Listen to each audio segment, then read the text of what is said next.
What's going on YouTube? West Hobbies RC. So today we are back with the MicroHeli 230s build. So it is completed and I have not flown the helicopter yet. I do apologize for the delay in the video as I have had pneumonia and I'm just getting over it, so I've been out for about 2 weeks. No flying, no nothing, but we're back. We're ready to film, we're ready to build, so we're back on the MicroHeli 230s build. And while I was sick, I was waiting on something very, very important. One thing I wanted to do to this build is I wanted to ditch the 636. So, personal preference, I wanted to go with a different flybarless unit. So that is where we come into play with the Brain 2 Bluetooth. So I picked this flybarless unit up used, good deal. Got it for a great deal actually, about $100 off a brand new one. It is pretty much brand new. It works, I plugged it in, everything is factory settings. So we also have ourselves a DSMX satellite, single antenna.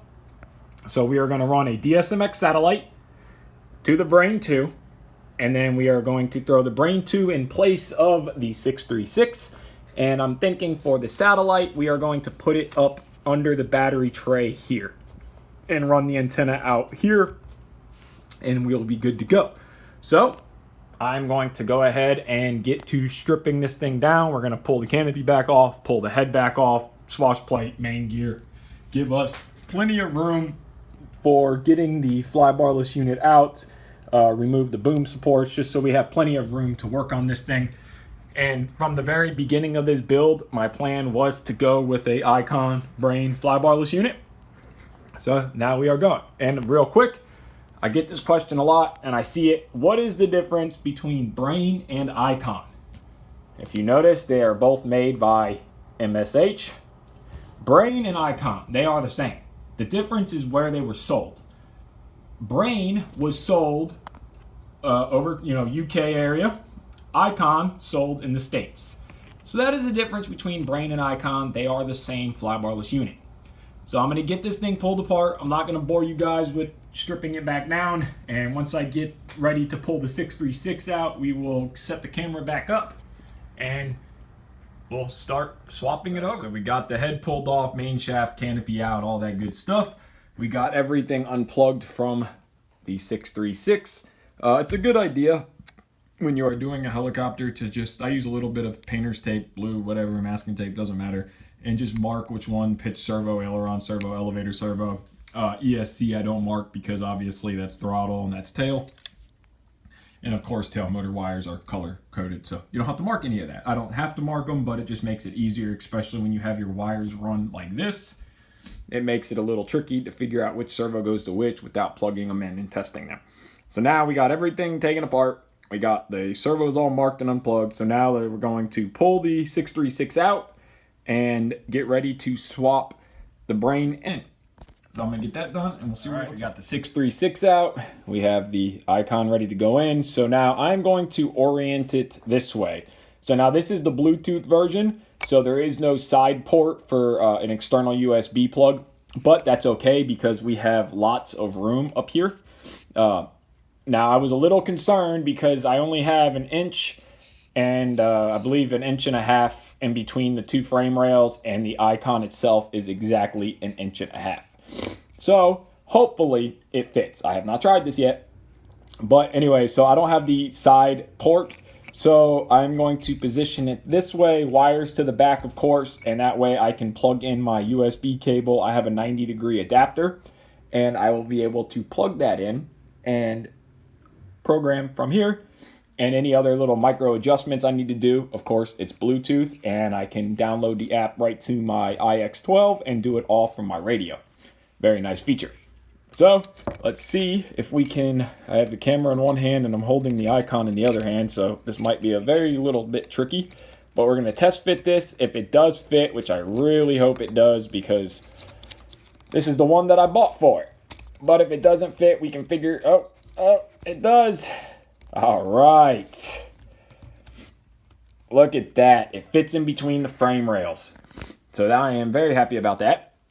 Now, of course, we still have to use our mounting tape, and I will be using 2 pieces of regular 3M tape on top of each other like I do for my FBLs, depending on them, but this one will get that. And then our satellite will just plug in right there to satellite 1, and we are going to, of course, use a DSMX satellite. Now, the nice thing about these satellites is you can open the case up, and you see that little hole right there, a little plug. You can put the antenna straight out or sideways, depending on which way you would like your orientation, but it being sideways is perfect because the satellite will go under the battery tray just like this, and our antenna can actually run right out this hole here. We'll put a little piece of heat shrink on right here, stop that from ever shaving any shape, way, or form, and we will run our satellite wire or cable. Of course, we'll probably have to cut and shorten this so we get a nice clean direct run, but we will run that probably up somehow. We'll figure it out. We might go down. I don't know. We'll figure that out. But that's the least of our worries. So now I'm going to get this double-sided taped in. We are going to plug everything back into it, and then we will start with the satellite mounting. So I went ahead and cut and shortened the extension that came with it. I believe it was a 24-inch, but we ended up making it about 5. Let's see, what do we make it here? It's about 5.5 inches long. It's about 5.5-inch extension, so that will be perfect. We are going to again mount the satellite up here under the battery tray, run the wire down, over, up, and try to make it in between this frame rail here, and then just come out right here. So a little trick when you're doing heat shrink over wire, after it cools off, it's going to be very stiff, and it's going to be hard to bend and move around. So once you get this positioned, go ahead and heat it back up with your heat gun, and that will make it pliable again. And if you're trying to do a shape like come straight down and then 90, if you hold that position while it cools, then you will have it pre-held that condition there, just like I did here for the wires on the servos. I just pushed up into here, pushed up back here with my other hand, and let it cool, and now it holds that exact shape. So I'm going to get that done, and then we'll run. So we got the satellite mounted underneath the battery tray. Little tiny piece of heat shrink on the antenna tube right here, just to help with flight, wind, vibrations. I don't want it to eventually shave on the carbon fiber. So we went through here, down, bent over, ran along the ESC negative and motor wires, and then we ran it along in between the 2 parts of the frame, lower and upper, or lower and side, and then heated it up, gave it a nice bend, held it in place. Used my favorite craft paint fabric glue. Always want to glue the connectors, stop them, because these wires are fragile. After a while they can break, so it's just something nice to do. So now brain is completely mounted, satellite is done, all that is done. So now what we have to do, we have to plug everything in, and I'm going to do this off camera, but I will explain it real quick.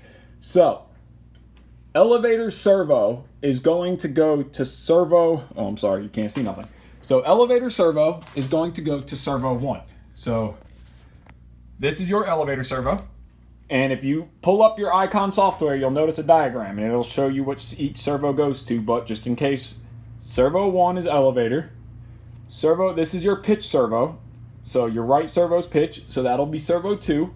And your third servo, this side, is your aileron servo. So this servo will be plugged into channel 3. Throttle, or servo 3, I'm sorry. And then you have, because you have channels and you have servos. So again, elevator, servo 1, pitch, servo 2, aileron, servo 3. And then you have channels down here. So your throttle on a 230 is going to be plugged on any helicopter, but you're going to plug throttle into channel 1. And you're going to plug tail rotor, which is a single wire right here. This is your tail rotor for the tail motor. Tail rotor is going to go into servo 4. That is right there next to the governor. So tail rotor goes to servo 4. Servo 3 is aileron servo. Servo 2 is pitch servo. Servo 1, elevator servo. ESC main line plugs into channel 1 on the Icon Brain flybarless unit. So I'm going to get that done, and we will be ready to get, I'm going to do that, put the main gear, main shaft, and swash plate in. I've already shown how to do that, so I'm not going to do it again. keep this video, try to keep it short. We're going to grab the laptop and start with the program. All right, so we got my little extension cable that I was explaining, the little 90 to plug into the icon, run it up to our USB. We got our computer out, and now we have our micro USB to plug into our little extension cable so we can fit it inside of there. We have everything plugged in exception of the tail motor wires because we don't want tail motor coming active. Main motor is still plugged in, but there is no blades on it. So we are going to, and also this servo, I'm going to pop this horn off. I'm going to pop all the horns off so that way the servos can center out because we haven't even powered this up yet. So, and then now we need to put the swash plate leveler on here. First power servo, swash plate leveler, and then we'll go through the setup on the icon and go ahead and go to the icon software. It's in demo mode, plug in, and we will go from there. We have the IX12 out because that's what we will be flying it on. So I have a base model programmed already, and let's get this icon set up and let's see how it works. All right, so we just went through setup. Everything is working like it should. Checked everything over. We got through everything here. So now we're going to go ahead and put the canopy back on because you have to have the canopy on to get the three-bladed head on. So we're going to put the canopy back on, get the three-bladed head on, and we are going to set pitch. We leveled swash plate. Everything's leveled. Servo set 90. So let's get the canopy thrown on it, get the head thrown on it, and a pitch gauge, and let's start setting all of our pitches. But right now we just have the battery plugged in just for plug-in. We won't be running an 800. We'll be running probably a 1300. But servos are super smooth. Very happy. We have our flight mode set. So let's get the head. All right, so we put a pitch gauge on it. We got 13 degrees or 13.5 degrees of positive and negative pitch, which might be a little too much since it's a three-bladed head. So we're going to have the extra lift of the third blade, but we could always turn it back down to 12.5 or 13. That's all part of the tuning game. But it is back together. We just have to plug tail motor wires back in. I always disconnect my wires or take blades off when messing with anything on a helicopter. It's good, just especially when you have to use a pitch gauge, just disconnect wires. So all we have left to do is connect the tail motor wires and we are ready for the maiden flight. So weather permitting, might be able to get the flight in a day or two, but I don't know. The weather's been kind of crappy, super windy, rainy, cold, but the Brain flybarless unit is installed.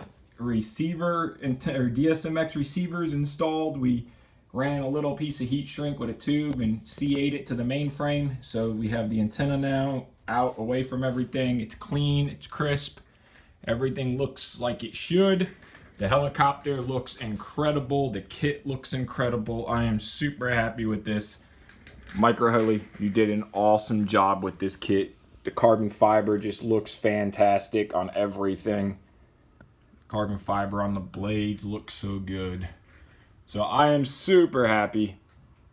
I want to thank MicroHeli again for sending me this kit, giving me the opportunity to build this kit for you guys to play with this.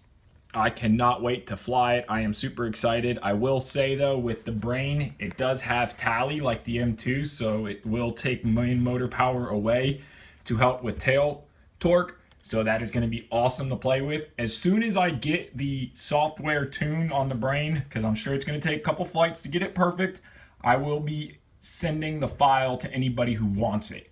So right now the file for the Brain's not available yet. It will be with a DSMX satellite, of course, but as soon as I get some flights on this thing, get it tuned, I will, once I'm 100% happy with the file and the setup, I will be saving the file, and you guys can use the same file if you're doing an Icon or a Brain swap on your 230. So I want to thank you guys so much for watching. Thank you for watching through this whole build process. I hope this has helped a bunch of you who are building a MicroHeli 230 frame, tail section, the full kit, whatever you're doing. I hope this helps you. I hope you give the video a like, subscribe, help time. I hope you guys enjoyed everything. Thank you so much for watching. Take care. Have a great day. If you guys want your MicroHeli kit parts, it'll all be linked in the description below. Get your servos, your mainframe, your full kit, whatever you want to get. It's all there. Go through the website. They got everything. Thank you again, MicroHeli, for sending me this kit. It has passed my expectations. Take care. Have a great day.